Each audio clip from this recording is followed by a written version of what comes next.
Hello everyone and welcome back to my channel, Handmade by Ying with Donna. Today is a talk with yous, like a video vlog per se, of breast cancer awareness and why it's so important to me and why this one particular reach out is hitting close to home for me. Some people know what's my back history with it and some don't. So with that being said, I've been asked to give my story. So here's Donna's story of why breast cancer awareness is so important to me and my family. So with that being said, here it is. Back in 2006 and a little bit before that, at times I would have lumps and bumps within the breast area. I would go to the doctor and they would biopsy or take said lumps out. My mother had been diagnosed with breast cancer in her left breast, and many of her sisters were. So I have a strong family history of breast cancer. In 2001, my mother lost her left breast. My husband and I took her to Ruby Memorial, and from there she went to Monongahela and had her left breast removed and come home and recovered with us. And she had an amazing outcome and no residual effects from her breast cancer. Moving forward, I've had many cousins and other family members. My mother had 7 sisters. All 7 had breast cancer.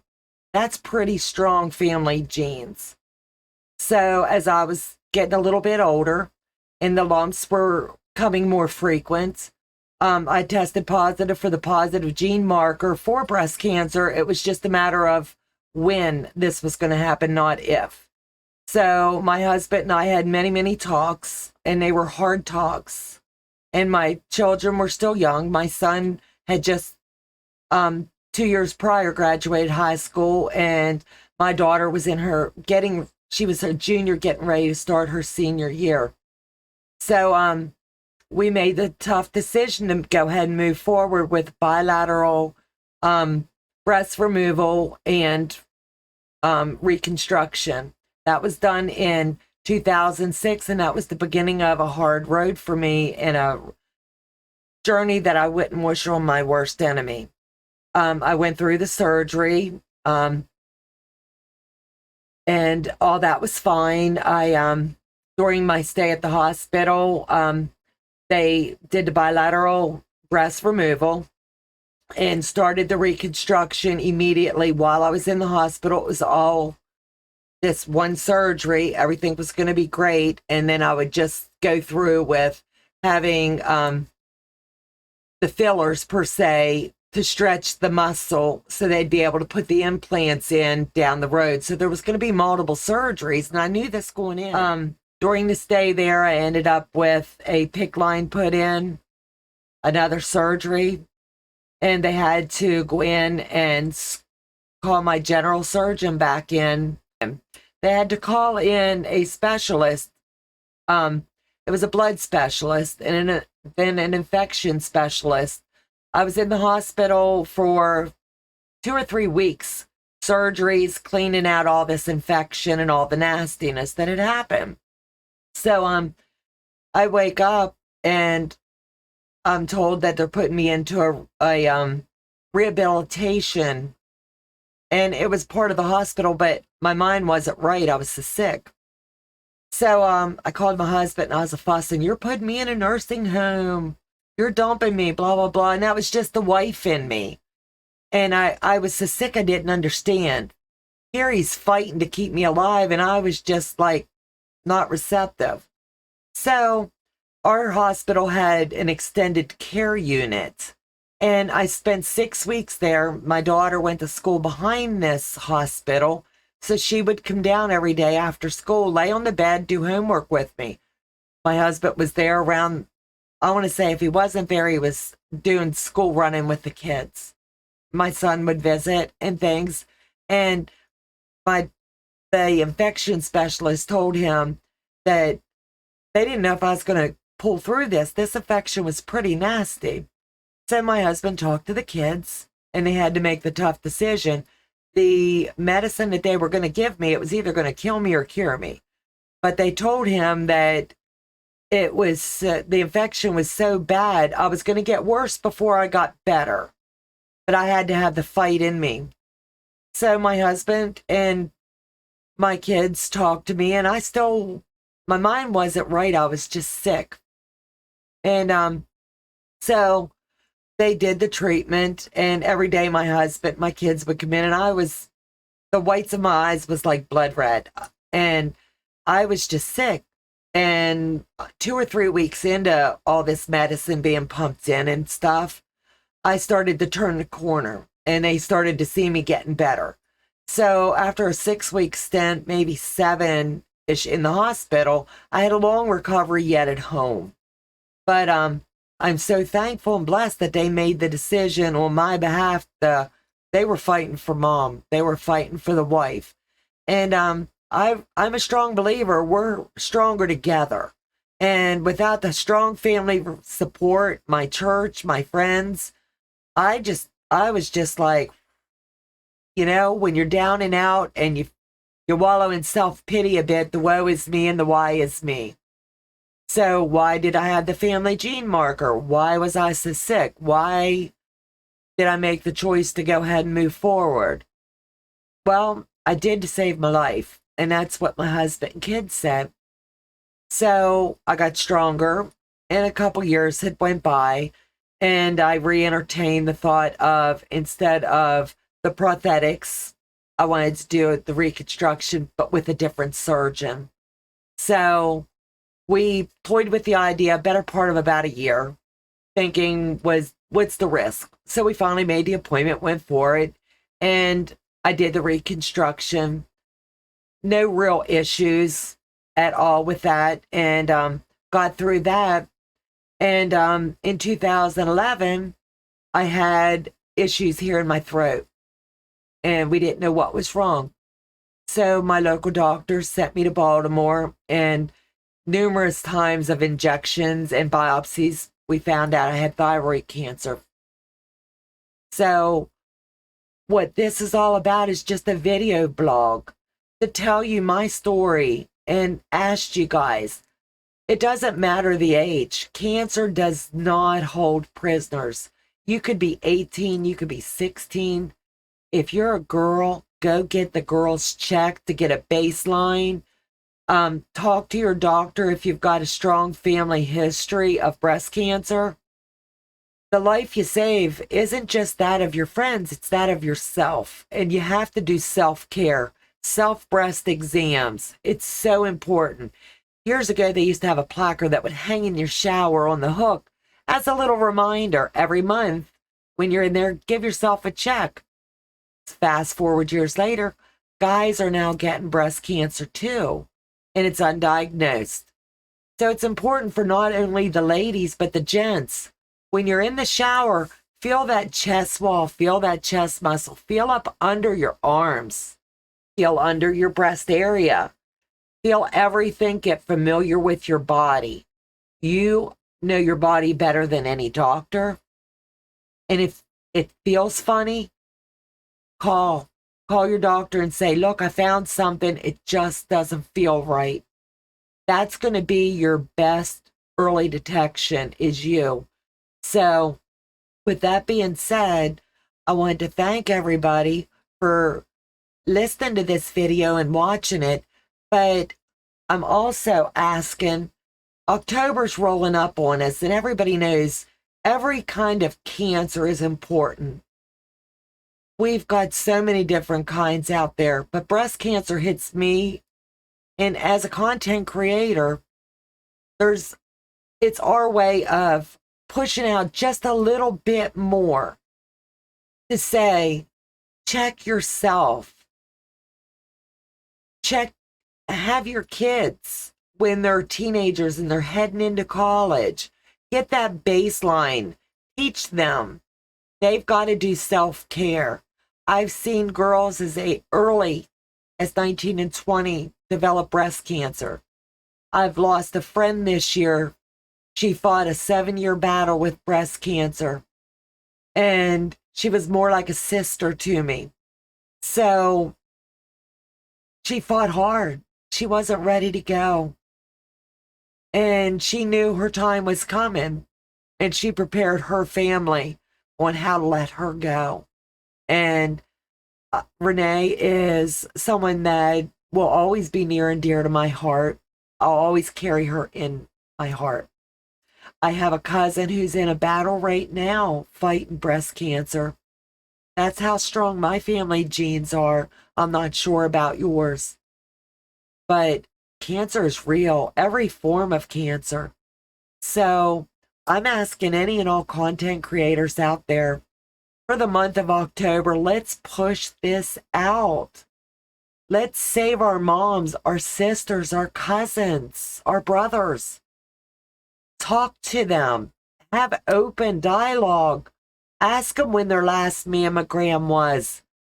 If they can't remember, have them schedule the next one. Let's do birthdays. Let's do anniversary. Set it up on a date that's important to you, so you remember when your last one was. So many of us rely on the calendars on our phone, the calendar that we write something down in, but at the end of the year, we've moved on to the next year and that gets filed or lost. You got to call your doctor and ask, did I have a mammogram? If not, get it scheduled. If you did, when's the next one due? You have to be your next advocate. You have to fight if you want to survive. And cancer hits all ages. Years ago, it used to be at the age of 40 to get that first baseline. But I know as a fact that at 20 and up now, 30 and up, if your gene marker is strong, you need that baseline, and your doctors and your insurances will pay for it. So please, I implore upon you, let's push this out there as content creators, as moms, as daughters, as cousins, as friends. Get the word out. Susan G. Komen is an amazing foundation. But right now, the Fabric Patch is also doing a fundraiser, and it's a charity auction, and that's what they've labeled it as. And they've got people mailing quilts in, bras in. They've asked their viewers, subscribers to submit someone in the way that theirs is going to run, and you can slip over. Their information's going to be in the description box below. That in October, I believe it's the 2nd, they're going to do a live auction of all these items that's been sent to them. The money raised by these items will be sent to the recipient versus the Susan G. Komen Foundation, because as a survivor myself and Cindy, we understand the residual financial that hits, whether you need to buy a wig, whether it's you need medicine that's not covered by your insurance. The little bit that's raised by this charity auction is going to help several individuals. But for myself, I'm sending along a bra for auction. I'm sending along a pillow that they can do what they want with. But as a survivor, I know I still sleep with what's called a cuddle pillow. I have to lay my arm up on a pillow at night so it relieves the pressure in the chest. It happens. And I'm sending along one that they can just bless someone with. I've got this quilt behind me that's going to be going. It's a beautiful wall hanging. I've had my husband video that into one video that's going to be purged out. That's going to be going out to Cindy Rang and her daughter Brianna to auction off. So if you're a content creator, I'm asking you, challenging you for the month of October. Help me help so many. We have a voice. Our channel reaches many thousands of people. I know people that have hundreds of thousands of subscribers. Let's reach out. Tell your story if you're a survivor. If you're not and you know someone, your mom, your sister, your brother, ask if you can tell their story because it's going to help someone else. So Joe went out while I was away this week and he got me some shirts. So what I'm going to do for the month of October is my other shirts. I always wear pink in October, but I wear a lot of pink. And everything has a little logo that has something on it. And this one in particular says hope, remember, faith, strength, pure, care to fight, believe in yourself. And it has all those words in the ribbon. My shirt today says we're stronger together, and I strongly believe in that. I know for me, without my family support, my husband as my biggest cheerleader, and my kids, I was looking forward to getting better. And without them, I don't know. So have that dialogue, open up. Moms, tell your kids to get checked. So with all that being said, check out Cindy and Brianna over at the Fabric Patch. They're doing amazing things to raise awareness. They're raising funds. For my side of the house, we've asked people to submit, and we didn't get any submissions. So I reached out to my cousin who's in a big fight right now. She's in year 2 of her battle with breast cancer. She's finished her chemotherapy. Now she's moved on to radiation. And every week it's a doctor appointment. It's mileage to get back and forth to that big hospital that she needs that's helping her to stay alive. So my items is going with a letter, and I've asked her to compose her dialogue of her journey. That way, when Cindy does her auction, they can read, and any money raised on behalf of Handmade by Ying, that's the way we're submitting mine, is going to be the quilt, the bra, and the pillow. Well, Cindy and her daughter Brianna, at the end of that auction, whatever's raised on my behalf of the items that I'm sending, that will segue to North Carolina via them as a blessing. This auction is a blessing to each and every recipient that they're doing. So if you have any questions, reach out, pick up the phone and call Cindy. Ask her how you can pitch in and help. Ask her if you can send a bra that's decorated to be used as a fundraiser. Be a voice, be a change. As I said, we're stronger together. You guys have a great day, and I'll see you back again all through the month of October. I'm going to do morning clips, and they'll feed out little inspirational messages for the entire month of October. And I asked y'all to tune in. They're going to be like little 5-minute things, just encouraging messages and asking you, did you talk to so-and-so today? Give them that little reminder. Give them that nudge. It's a painful test, uncomfortable, but it's well worth it. And the life you save could be yours or your mom's. Take care. God bless, and I'll see you back in the next video. Thanks again for all your love and support of our channel. And if you're not subscribed, please do. Hit the like button if you like the content that we share. It means everything to Joe and I. Together we grow, together we sow, and teamwork. We're all in this fight together. Take care, and bye-bye.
right now I'm getting ready to start the flange binding, so I'm joining the second section. I've already got the first section prepared, and that's at 1 1/4. The second section is where I'm joining everything, and I'll show you that here in a second. It's our standard binding, the normal way that you would do it with the mitered. So give me just a second. I'm putting the last strip in, and I have, according to my measurements, I cut one too many, but I might use that when I'm ready to do the hanging.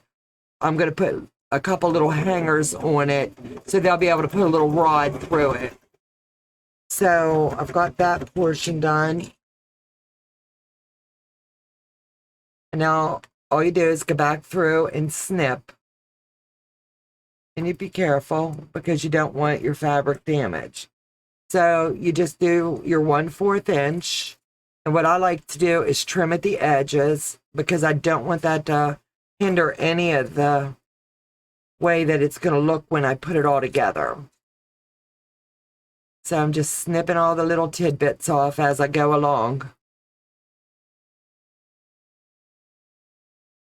So this here, it is time consuming, but the end result is amazing. So I'm not going to keep you with me through the whole process, but just little tidbits until I'm ready to show you, because there's ironing and pressing and joining it all together. But anytime you're doing this flanged, it is stinking adorable. I hadn't used it prior, and I really saw a lot of quilts, and anybody that's going to be entering into a quilt show or anything like that, standing down there listening to the ladies that were going around looking at the quilts and asking people for their opinions, I want to say 9 times out of 10, you were hearing everybody oohing and ahhing over this binding this way, because they can see that you took that little bit of extra time and put into it, and it just shows so pretty. So the next portion of this is I'm just going to drop it, and you're going to want to make sure that you got it belly down when you're joining it. I'm not going to press it because when I come up on it, I'm going to just finger press. And I've got, this one is going to be face up. This one's going to be face down, and I'm going to make one heck of a mess here on the floor. And then in the end, I'll be pressing it all out. So as you can see, I have messy edges right here, but I will snip those off when this all joins together. So I'm just going to line it up. Make sure you stay at your true 1/4 inch. I'm back tacking it in because I don't want it to slide or slip. You don't want to pull on this at all. Let your machine do the work. And I have my line here, but I'm also going to use the one I used when I did the Bargello. And all this is making sure, since I've got such a long line to go, that I'm not going to cross over it. It's a temporary ledge, and it's just going to help guide for me. And it's going to make the outcome even that much better. And this is going to be quite long because I have quite a bit here to go. So this is going to take probably about 20-30 minutes, and I'm not going to hold you up for that. I'll have Joe pause the video, and then when I get ready to press it out, I'll show you how that's done, and then we'll get ready to put it on the quilt. So I'll be back with you in just a few minutes. We're just going to do a quick pause. So I'm at the portion right now where the flange binding is now made, and I'm going around the quilt and adding it. I normally would clip everywhere, but for this one in particular, I want to make sure everything stays in place. I did make the hanging loops so it'll be able to be hung. And given what I did was I took the measurements across the top and divided it into however I wanted it. I started with 5 inches apart right here from the center for my first 2 hangers. And then the second 2, I took in 4 inches from each side. I'm putting the binding, the flange binding across the top and stepping back and pinning it in real snug. And as I get to those intersections, as I'm coming along, I will go ahead and back tack those in to make sure that they're very secure. The binding rate at this stage is measuring in at like 1 1/4 for when I flip it over. It's going to be a very snug instead of the 2.5. So we'll see. I went with the measurements that I've been taught. So this is going to be a lesson. And at each corner, I'm going to do like we normally would. And I'm laying her in real tight and flat. I'm doing the mitered because I'm pinning at those because I'm clipping at the corners. And as you can see, this is how it's looking right now as I'm coming across. And it's going to take a bit of time to get it in and get it in the way I want it, because this is a very worthwhile cause that we're doing this for. And I love doing work that's going to help others. And this one definitely will. So I know how my machine's going to run, so I'm pinning it and putting quite a bit in, to be honest, about every 8 or 12 inches just to hold it snug. And I'm pinning them up and down instead of this way. And I'm using my mouth that you're not supposed to hold a pin.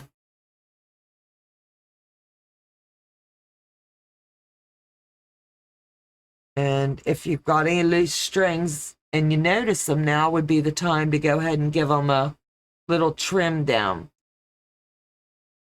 And the woman in this training, in this class that she taught, since this is going to be so snug, once I get it sewed in and you're ready to flip it over, it's going to be a very tight. So you're going to have to press it all the way around. And that's going to really help this lay in place. And it's just a process, and I love binding. So to me, it's relaxing. It's that final stage of kind of like the when you're making yourself an ice cream sundae. It's like the cherry on top. Your project is almost at the finish line, and you're getting excited now to see it totally finished. You've picked your fabrics, you've cut your fabrics, and now it's been sewed together and it's been quilted. And the final is that binding. So it's like I said, it's like the cherry on top of any good project. That's just the way that I see it, and I believe it's going to turn out quite nice. And I just hope it yields good results in this fundraiser. So it's going to take me a bit to get all the way around. But it's worth, like I said, if it turns out exactly as the lady demonstrated, and I've done everything per her directions, and I've got the printed ones here, I believe this is going to turn out really nice. You're going to use a real scant 1/4 inch. And like I said, anytime I'm going over anything that's going to need a good tack down, that'll be done.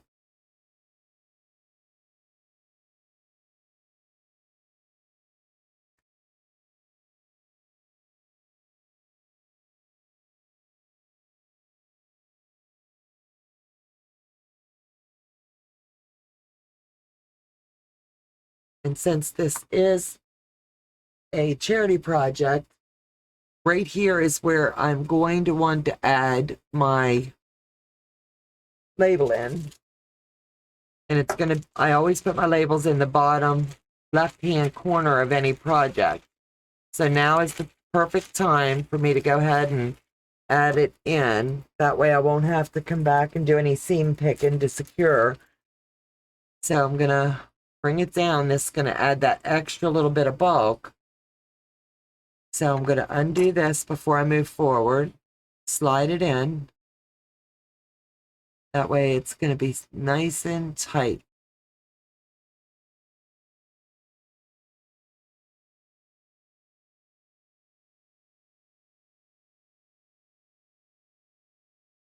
And some people don't label everything. Anything that goes out of here, Joe and I have talked, and we want our label on it. If it's coming out of here, that's just a personal preference. And I believe every quilter does it their own way. And we just, you never know, 5, 10, 20 years down the road, someone's going to see this and be like, well, who made that? Now they're going to know. It's heavily, heavily starched. So it'll look nice and sharp when they show it.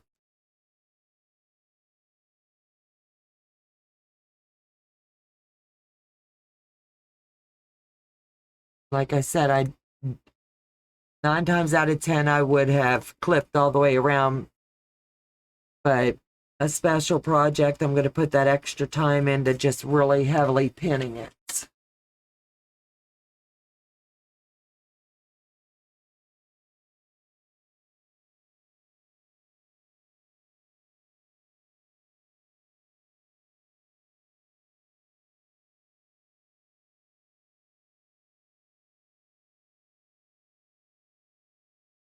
So it's up almost to the end. So here is where everything's going to join in. So to make sure that this is a good solid measurement and it's going to join well, I'm going to take my handy dandy ruler and measure exactly where it's at. And this is 2 1/4 for the total width because I'm going to be mitering this in. So now I'm going to lay it back down because I know this is the side I'm going to be on. So where this is going to join, I'm going to come up to the 2 1/4. That way when I join this, it's going to look nice and sharp. This one's going to lay flat. I'm going to pull it tight. And then I'm going to bring this one in. Lay your ruler. Have your marking instrument. I'm just going to grab a pen because it's handy. So I've got my measurements. I'm going to go 2 1/4. Whatever the width of your binding is what you're going to want to cut.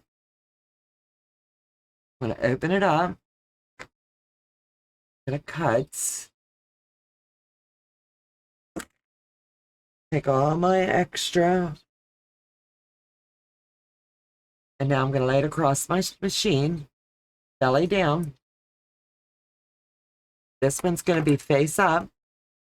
This side before I ever pin it in and get that little bit of bulk there. I'm going to lay it down. And here's a good place you're going to want to pin. And I'm going to pin up in this corner because that I'm going to be sewing across it. That way my fabric doesn't shift because the weight of it will pull it apart here as you're getting it lined up. And I don't want it to move. I'm going to pin it in. And with the flange, my goal is that it's just going to line up really nice and nest in good. That's the goal. So let's see. Got to pull this over, but like I said, it's quite a bit of weight over here. And you're going to do it like you do any of your other bindings. And you're just going to line it up. I'm not marking it because I have my seam guide tape here. And because I'm joining it, I'm going to go ahead and back tack it just to help lock that in. Make sure that this is following through. And then do the same here.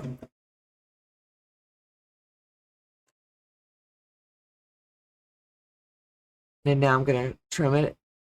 No, I'm not. I'm going to check it. It lines up extremely well.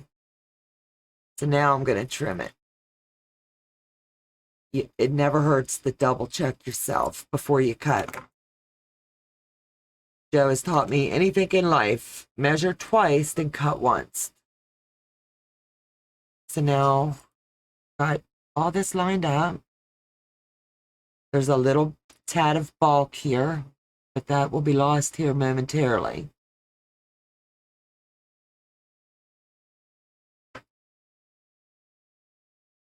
And once again, heavily pinned. I have not went back and pressed that, so you're going to have that little bit of a pucker. But what I'm doing is finger pressing this in, and this will lay flat. So I know where I'm at here. I'm going to go ahead and stick a clip, so I know that's where I joined it. Everybody comes up with their own little tips and tricks along the way, and that's just one I do. So when I see the clip that's facing out, I know to take my time right there.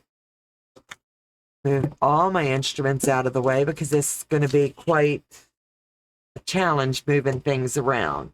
I am going to start here at the top and work my way around because this is where the bulk's going to be for me. I'm not going to start on the corner. I'm going to slide it under. And right where the first hanger is, I'm going to start about an inch from it. Maybe an inch and a half. And just give yourself like a little bit of a running start. I'm going to back tack it in.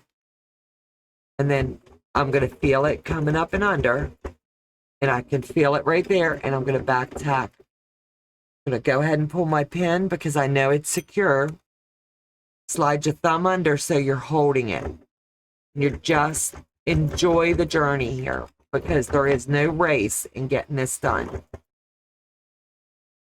And like I said, it's really important to do the scant 1/4 inch all the way around.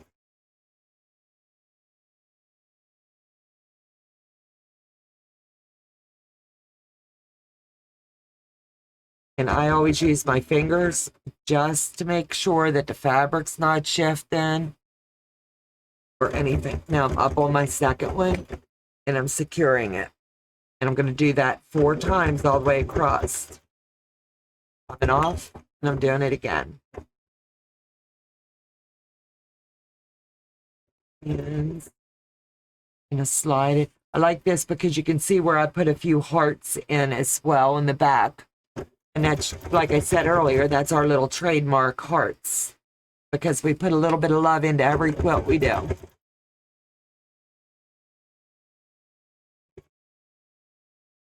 I'm coming up on the third one. I'm back tacking it in. I'm going to slide my thumb under and letting it go really slow there. Coming off, and I'm doing the same over here. Slide my fabric up because I don't want it to shift, and I definitely don't want to lose what I'm doing here. Now I'm coming up on the fourth one. And I like to put hangers on any wall hanging to give them the opportunity to just make a hanger there.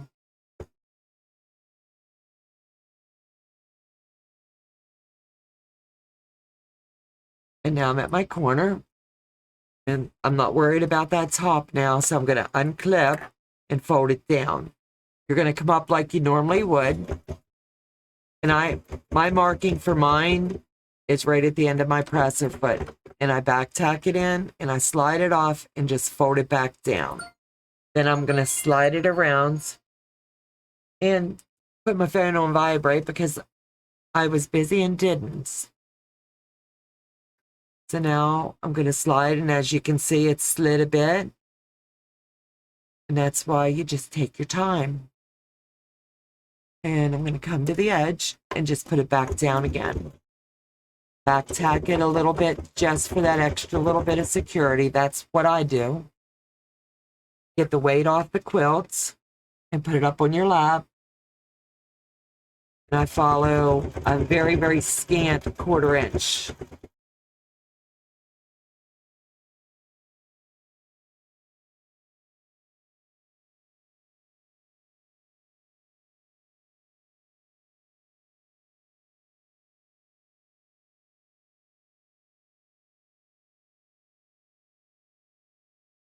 And it's going to be a long video going around, but everything's really snug.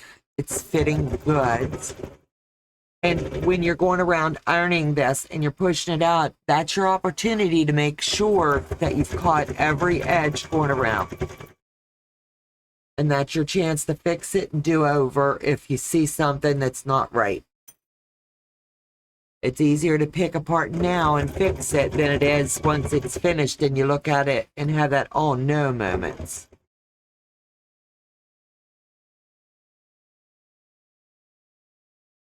Just snug it, thumb it, and back at it. Slow and steady here.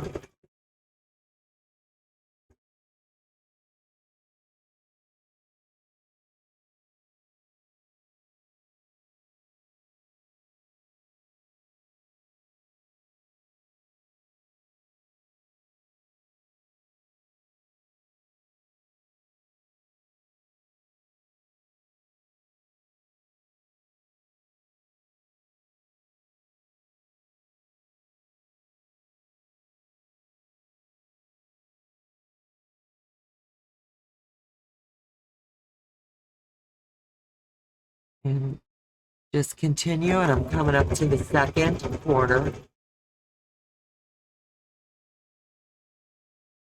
And I'm using my finger and pushing it there, but I've got my thumb here holding the fabric so it doesn't shift.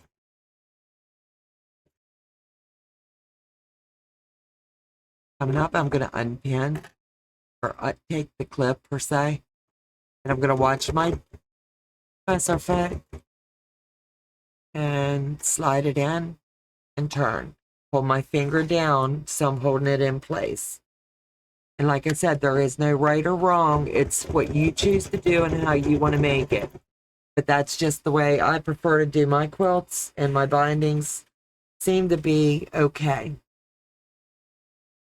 I don't have them shifting on me when I'm putting them in. My battle here with the pins, honestly, is they're jabbing me a bit. But I've already got things packed up as well. So I'm just going to go slow and steady and put the pressure in where it needs to be.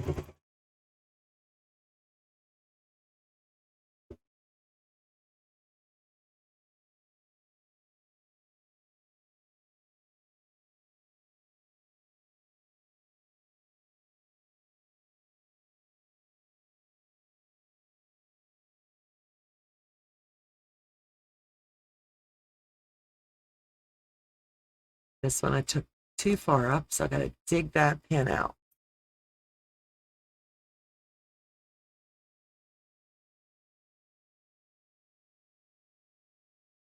Now my label on this end, I am going to go ahead and stick a pin in just to remind me that I'm going to have to whip stitch this top section in, because we all know we get busy a bit, and I just want to make sure it's done.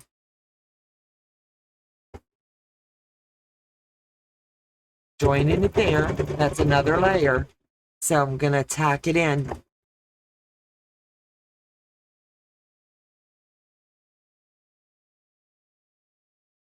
Pull this pin.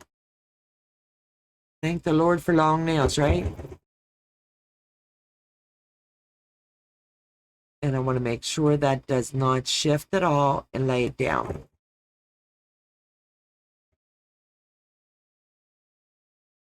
Pop it up and flip it down. And it's just, like I said, slow and steady.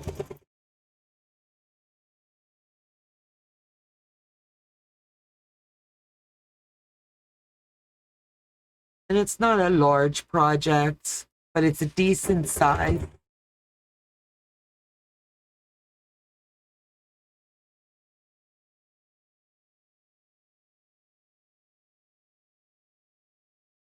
And for right now, I'm dropping them in the magnetic cup, but they'll go into my regular basket. The pins will.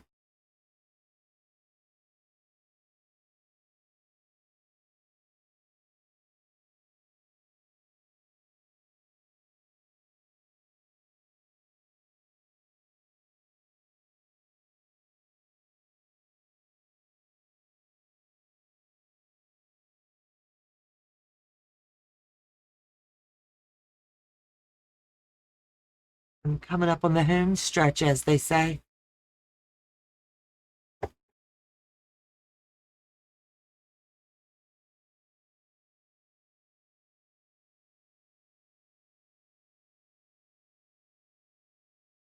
Pull the pin and just take your time.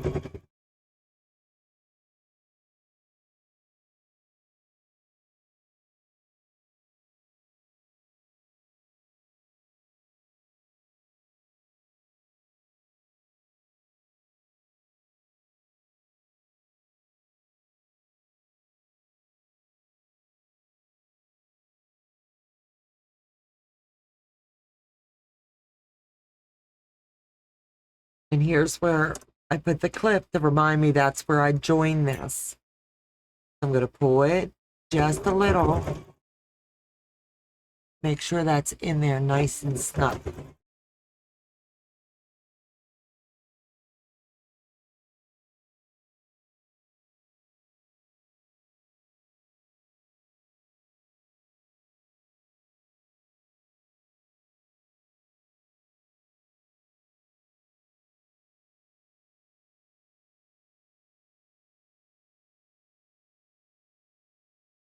And I'm at the corner, so I'm going to pull this tight.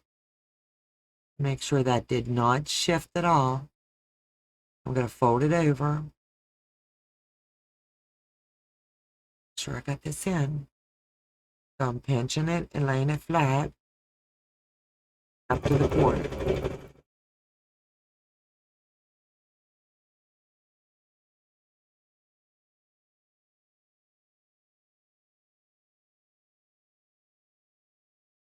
Flipping it over and turning. And right above the first hanger is where I'll go to lock this in. And right there's the hanger. So pull it off and just snip. So it's secured all the way around. So now the process starts of you'll go around once or twice, however many times you want, and just finger press this. Then I'm going to put the heat to it with my mini iron. But this is just going to push all this out. Make sure you got your corners where you want them, because if you need to fix it, now's the time. Since I am going to be putting heat here, I'm also going to lay a piece of fabric over this section because I do not want my label messed up. So I'm just going to lay this here and fold it up, because you heat on things that are tacked in and hooked in and pressed on, you don't want to mess up your designs. So I'm just going to hook this for when I come back around with the heat. Just so I'm going up over the edges.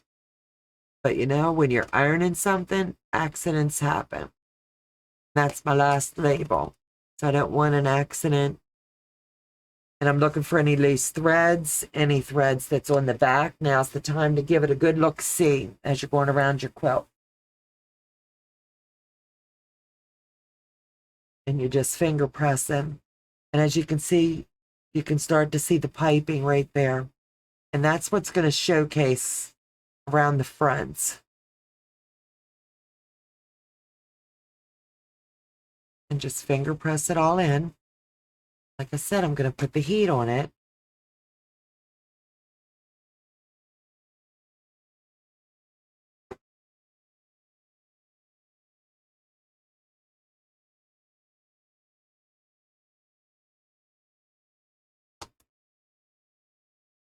Now I'm at the top where my hangers are, and I want to make sure that they're all in where they need to be and that they are snug. Make sure that I didn't miss. See, now's the time to just give them a good look. And normally I would have put them down a little bit further, but I think once it's in, this will hang just fine.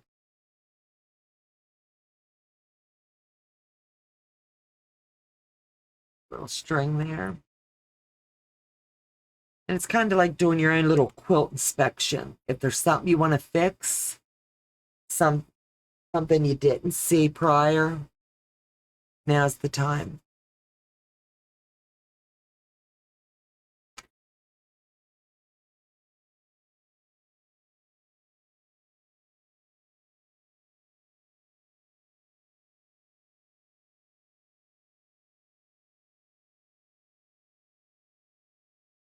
I'm back to my label. And all the way around, I've looked at everything except for the center, and I have one little string here hanging. And I'll brush this prior to sending it and packing it. But try to keep it neat while you're doing it. So I'm going to hang my ruler back up. If you put things away as you use them, you don't have a mess at the end. So I want to keep those directions because I really like the way this lady showed this binding. So we're almost to the finish line. I'm going to plug my iron in.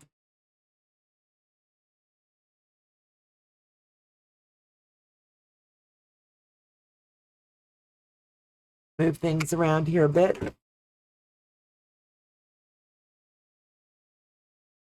And I need my ironing station over here so you'll be able to see. And I've got a few strings hanging. So you can choose where you want to start.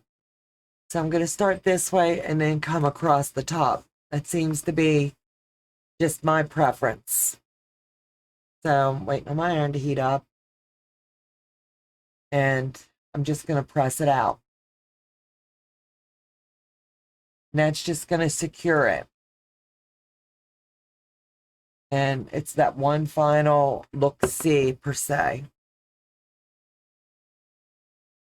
And my corner should stand up at this point when I get to it. And it does. I can put the whole iron nose in there.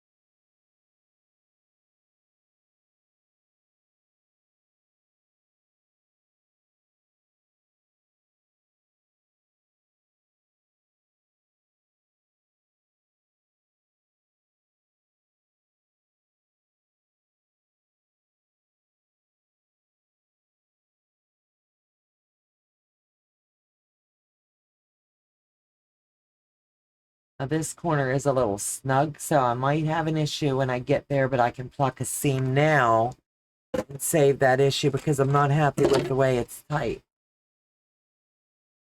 So it's a prime example of inspecting your quilt. So I got a little pucker in that corner. I just want to break that thread. See if that straightened it out. On this side, and make sure it's loose here. And problem diverted.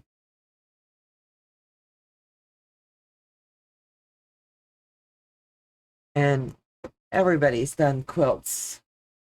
But if you're new to quilting, just really take your time and enjoy the journey. It's not a race to see how many you can do. It's just enjoy the process. Every quilt you make is going to be different. Everyone's going to get better as you go along. Lord knows I'm still learning, and I'll learn till I take my dying breath. And I just enjoy learning. And I recently found out that when you're doing long arming or sending one to a long armor, you might want to baste all the way around so your blocks don't get hung up or caught or separate. I'm learning that that's been an issue where I've sent one and didn't realize that it didn't lock down good enough or something. So it's just little things you learn along the way. So if you're sending one, you're going to want to make sure just go scantly all the way around so your quilt doesn't get damaged.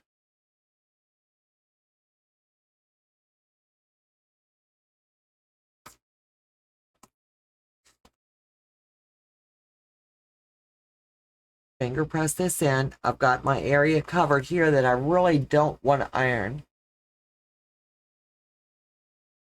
And I'm just going to press it in. And while I'm doing this, I'm looking at my quilting to make sure that I don't have any of those eyelashes that we don't like on a quilt and things like that. And it looks like everything is good to go on this one.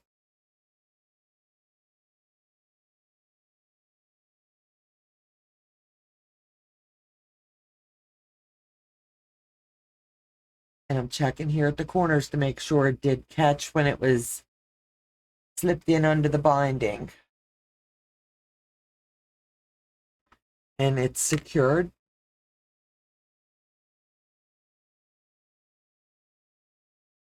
And we're going to whip stitch this baby right through that machine and we'll be done. So now I've got the binding all in and it's secure. So what I like to do when I'm quilting, and everyone is different, is I'm going to start at the top, but only because my hangers are here. And I'm going to pin those hangers so that they're out of my way, because I don't want them to get caught up in what I'm doing. So it's just personal preference for you as your quilter. Just move them out of the way. I stick my pins so that when it's coming around, I'm not going to jab myself like I did the first go round. And there's no way for me to clip them, so they do need to be secured down. And if you want to give your quilt a test run before you lock it in, one way of doing it is just what I'm going to show you.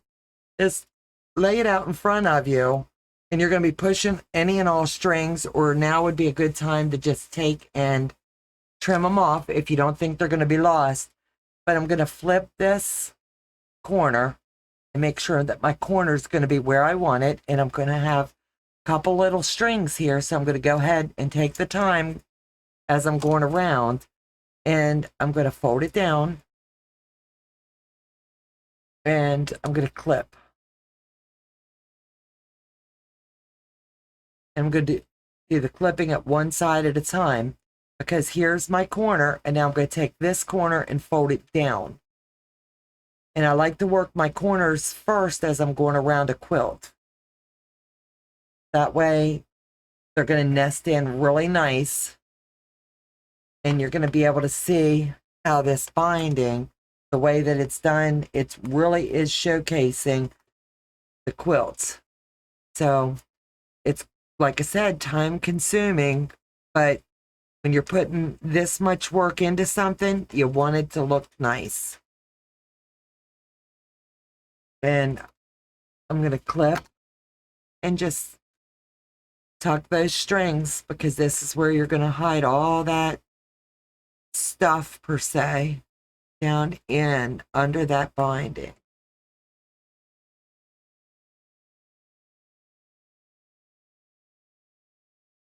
And I'll go as far down as I can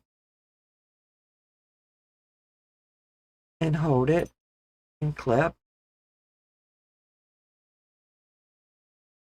And I'm going to get to the next corner here momentarily. But I just want to make sure I've got everything hid. And your seam that goes along the top from the back, you're going to be able to use that as your line-up point. That way, everything's coming in good. And I've ran out of pins. They're up in the shelf, and I don't want to stop what I'm doing to get them, so I'm just going to pin that one in, because I need my last clip I've got handy for this next corner. So I'm going to use my fingernail and press that up in there good and snug. And I'm going to fold it down, and then I'm going to fold it over. And that way it's locked in place for when I come around. I want to make sure that's a good, solid lock-in.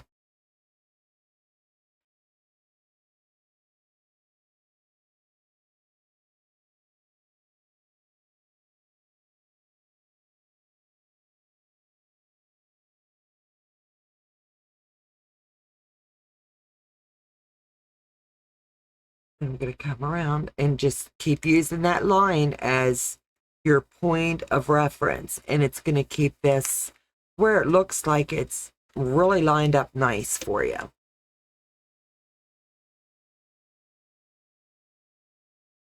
And you just keep going around slow and steady.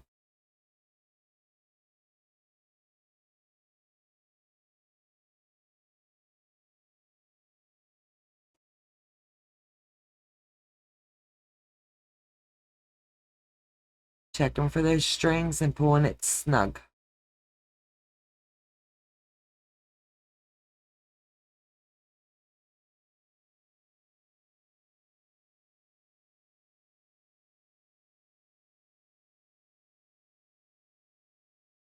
Before they had clips, we always used to pin anyway, right?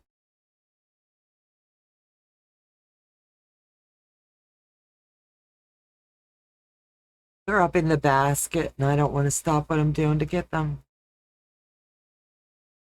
It's too high for me to reach.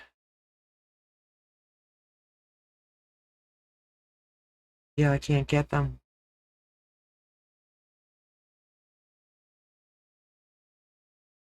You see what I mean?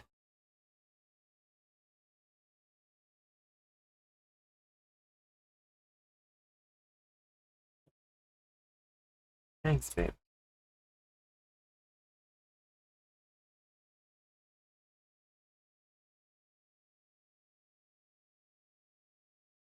So Joe got me my basket of clips down, so now I can streamline this just a bit faster.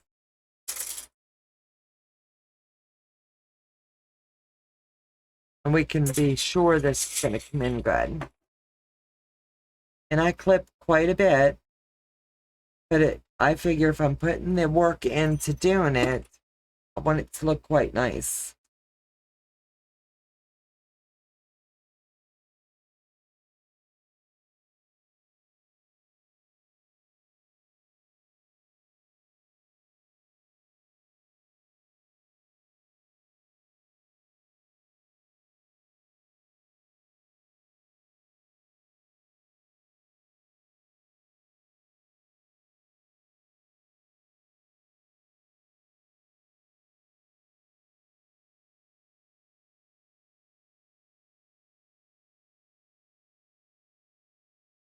And make sure your workspace is going to hold your project, because the clips are going to make it a little bit heavier. And just pull and tuck your little strings.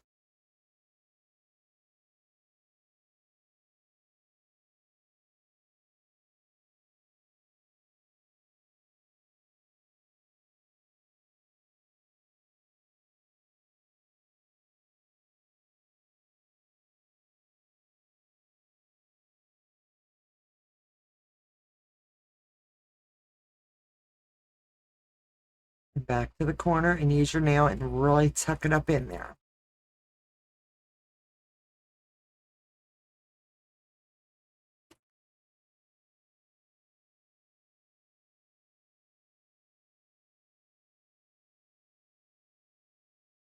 Corner, and here you're going to want to fold it so your mitered comes in really nice. And I always put that facing outwards.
Corners, like I said, and fold the top across, then fold it back. And your corners are coming in So pretty every time.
And now that it's all pinned, I'd like to start like I normally do at the top and work my way around.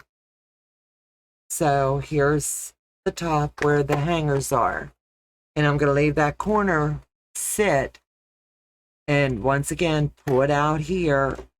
And where this flange binding is, I'm going to follow that and make that my little line. Then I'm going to follow all the way around the quilt. And the inside of my foot is where the needle's going to land and stitch it in.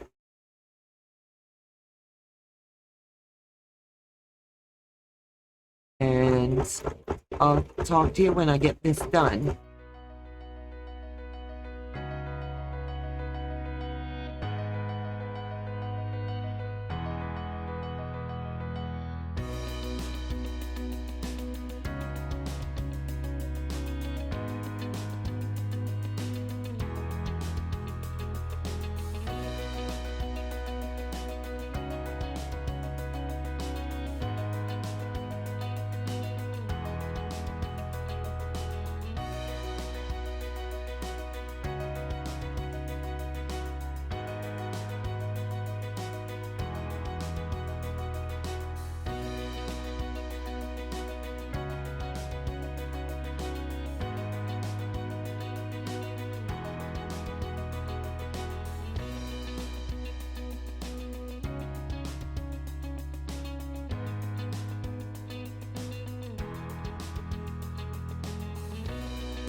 Get the strings from the starting point.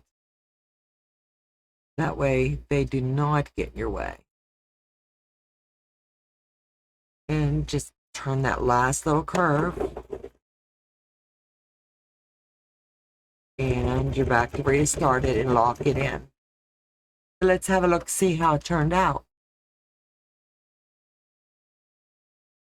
And hold on just a second. Get all this out of our way. Let me remove these pins because now I can officially say this project is done. And it will be going out to the Fabric Patch to raise funds. And I can show you the back and I can show you the fronts. And I am very, very proud of this. The last thing I'll do is check the measurements. And it's totally square. Lay it out. Got one tiny pucker, but I'm not going to worry about that little dab. And everything looks good. I'll just have to, like I said, whip stitch that corner in. And now, on these last little strings. But I'm very proud of this binding. I'll tell you, it's a game changer. And if you've never tried that flanged binding, I'm telling you, you won't be disappointed at all.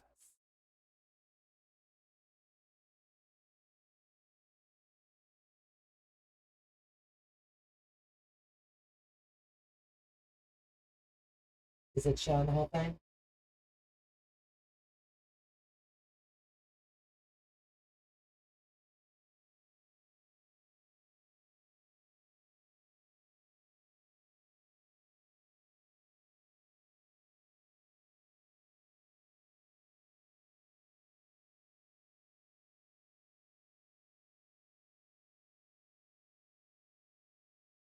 So in closing this out, the next segment's going to be me reading my cousin's letter into the dialogue of this video and then packing everything up, the bra, the wall hanging, the pillow, before it's sent off. But as you can see, it's got its hangers in place.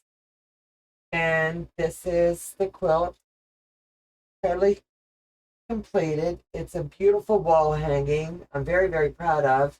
And tonight in my free time, I will go ahead and hit that one little piece down here and the label will be complete. That flanged binding, if you've never done it, I'm telling you, it's a total game changer and you won't be disappointed. That's one I would highly recommend to anybody moving forward if you haven't done it. So, you guys, I'll be back in the last little tidbit.